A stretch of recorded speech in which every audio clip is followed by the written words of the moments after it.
We have Seth Rollins qualifying for Money in the Bank. Saturday night's main event, we saw the return of Bronson Reed aligning himself with Paul Heyman, Bron Breakker, and Seth Rollins. Andy, let me put this picture up from Monday Night Raw, because like this group right here in this picture that you're seeing on our YouTube channel, it looks really good, right, Andy? This picture right here from Monday Night Raw, just look at these guys. You've got Rollins in all white, the rest of them in all black with sunglasses. They look like $1,000,000, Andy. They look like they belong together.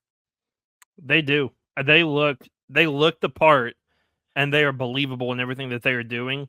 I absolutely love this group. This is what I envisioned Rollins and AOP being in like late 2019. Yeah. Like really should have been. Yes. Yeah, I completely agree. And he was probably the last person on my mind to join this group. I love Bronson Reed in this group, though. I have to stop you real quick. It was the last person on your mind, but my brother Bryce was in the chat on our show several weeks ago, and he called it because he texted me as soon as it happened. He called Bronson Reed. So shout out to Bryce. Kudos for calling that one. Go ahead. Yeah, listen, especially after the way that he like beat Seth for a while and beat up Seth, we talked about, man, why is Bronson Reed beating Seth Rollins? They made it come full circle in this moment.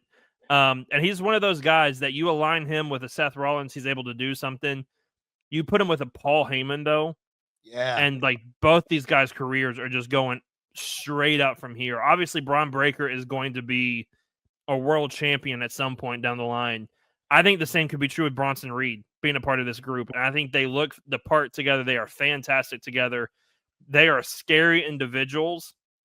But once they start to go at it, I mean, a Bron Breakker versus Bronson Reed match, yes, that is right up my alley. That is something I am signed up for. So I absolutely love everything they're doing with this group. I think they may add one more. I think they may do 4 men and, have Paul obviously be the mouthpiece, but I think they may add one other person to this group and make it, solidified.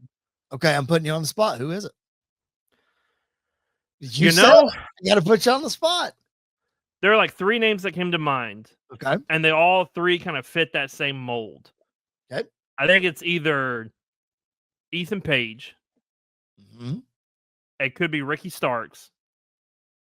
Or whatever his name. Ricky Saints. Sorry. Ricky Saints. Yep. Or, and this is the one that might surprise you because of how much I've talked crap about him for the years. Austin Theory. Mm-hmm. This would be a good way to rebuild Austin Theory back up if you want, because he's got the look, he's great in the ring, but we have to get past what we got, the last couple of years. I think you add him to this group, I think he could do something special with them. I think you're on the right track. They need a 4th man, and I think because they need somebody to eat the pin. Because who's pinning Bron Breakker and who's pinning Bronson Reed? Who's pinning Seth Rollins? So we need somebody in there like an Austin Theory, like an Ethan Page. I have said Carmelo Hayes would be great. That's a good one as well. Listen, if he leaves Judgment Day, Dominic Mysterio would be perfect for the spot. Oh no, he is prime babyface run. Like he cannot. I don't know.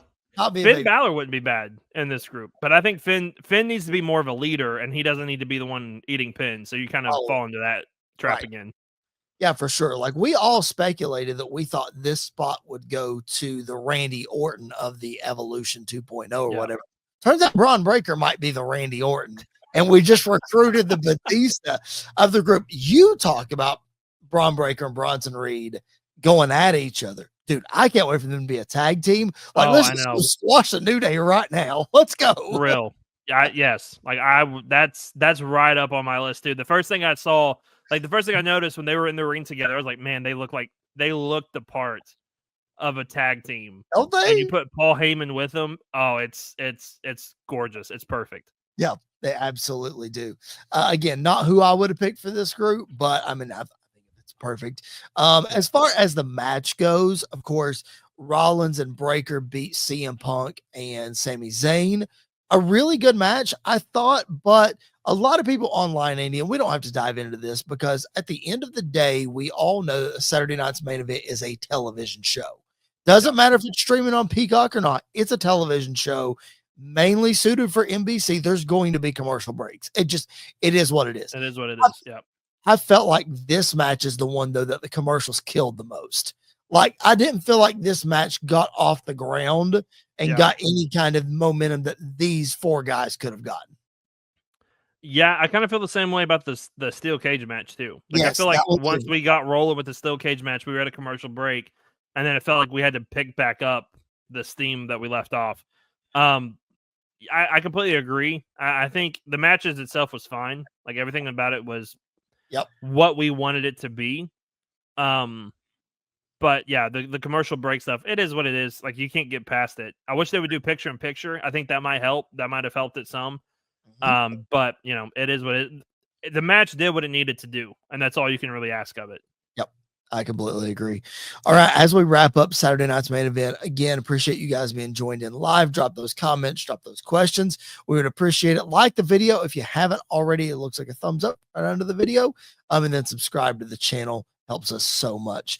Andy, any more takeaways from Saturday night's main event? I thought, honestly, like the show, it did some really good things to progress some stories. I thought it was one of the better Saturday night main events that we've seen so far. Easily the best part of the night was listening to Jesse Ventura go off about winning by going out the door. Yeah. That might have been my favorite moment of the whole night because, you know, it seemed like it might have been a little scripted, but he just ran with it. And I know a lot of people aren't fans of him on commentary. I love him. He's entertaining to listen to. He's a different voice. He's got that voice for commentary anyway. I love the way he talks. But I laughed so hard when that was happening because he was just like, wait a minute. Wait a minute. And I was like, oh, this is great. Well, the thing was that he was talking before that about escaping the cage to win. Yeah. So like it just, to me, it was like, wait a minute. You were just okay with it a minute ago, and now I guess it was just the walking out of the door. Was it not a thing to leave out the door in like the 80s? Yeah, it was. Yeah, he was acting like it wasn't. I know. I think it was just him finding a thing to complain about. But it was a thing. Yeah, for sure. Let me tell you what my biggest takeaway was. I was very disappointed that my girl Chelsea Green did not win her championship back. Like, Andy, if it were anybody else, I would be so happy for Zelina Vega getting the spot. Like, she deserves it. She works so hard. She's really good. She's just never going to get the praise that she deserves because she's undersized, even for a female in the female division. Yeah. But, Andy, if Chelsea Green's not the U.S. champion, and Chelsea Green is not in one of the Money in the Bank qualifying matches to get in the match, what are we doing, man? What are we doing with her? Yeah, I don't know. I thought the same thing. I hated it that she lost. And the match itself wasn't that great to begin with. It was just fine. I'm curious. Like, I don't know what they're going to do with her now. I don't know what her character is going to be from this point on. I don't know what she's going to be involved in. Maybe she goes after Tiffy and for the world title, which, I'd be fine with that, but I don't think she's going to win the world title. Right.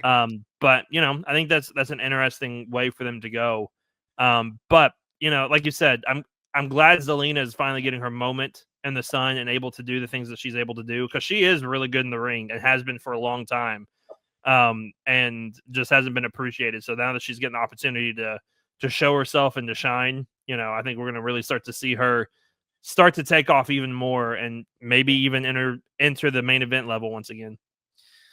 Yeah, we'll have to see. Chelsea is just so good. She maximizes her minutes on television so well. Yep. She is a vital part of that women's division.